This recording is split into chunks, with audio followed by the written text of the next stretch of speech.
Welcome to my quick guide on how the fuck do I kill Zulrah. So, how did you get here? Alright, so you're trying to kill Zulrah and you've died 300 times, watched 50 dog shit guides that massively overcomplicate this boss, and now you're trawling the 50th page of YouTube trying to find a guide that actually fucking tells you what you need to know.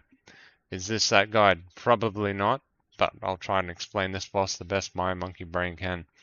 Now please give me all your focus. Set the speed back to 1x from 1.5. So, what's the problem? You keep dying. You keep running out of food before the boss dies. You can't figure out where to fucking stand, and every single guide you've followed makes no sense at all. So, first, let's clear up the misconceptions.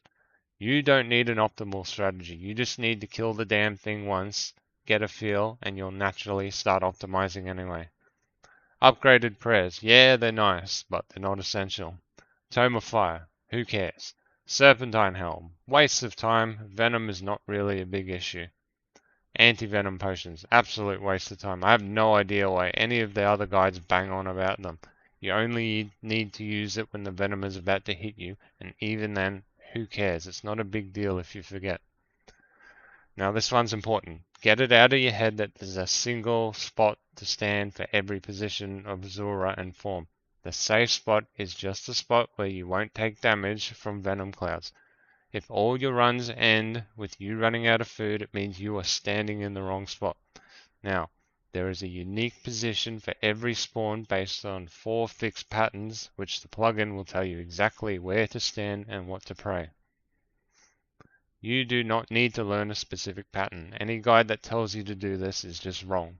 Learn how to use the plugin and you'll be able to do any pattern anytime.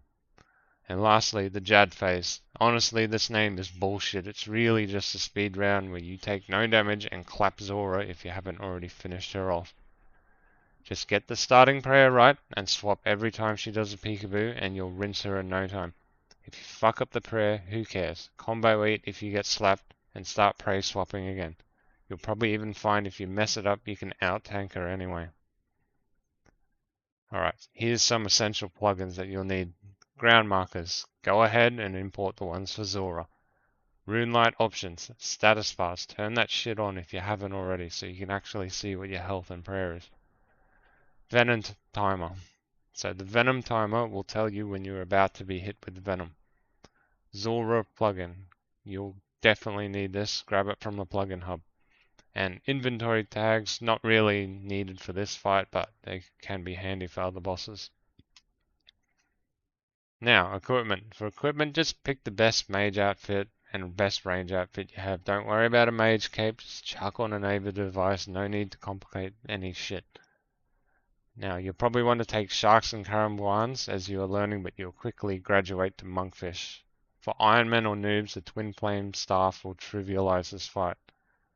So this is just an example. I've got a range swap, food and combo arrangement, a Drayman staff for the fairy rings, spare recoil in case yours breaks, 2 anti-poisons, you can drop to 1 once you're competent, a teletab, runes for firewave, and a prayer pot. Now for the Zulrah plugin.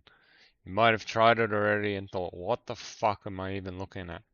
It is really simple though. It's just left to right,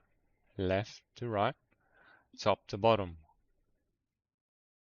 in this funny Z pattern. Now, you will have to manually progress the plugin, but keep calm, get your prayers up, your gear swapped, and move to the safe location before you worry about updating the plugin.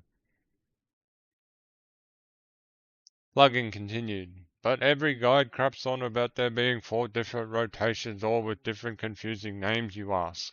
Yep, who cares? Don't worry about that shit, scribble all that shit out. And just take note that every single rotation, the first 2 safe spots are always in the same place.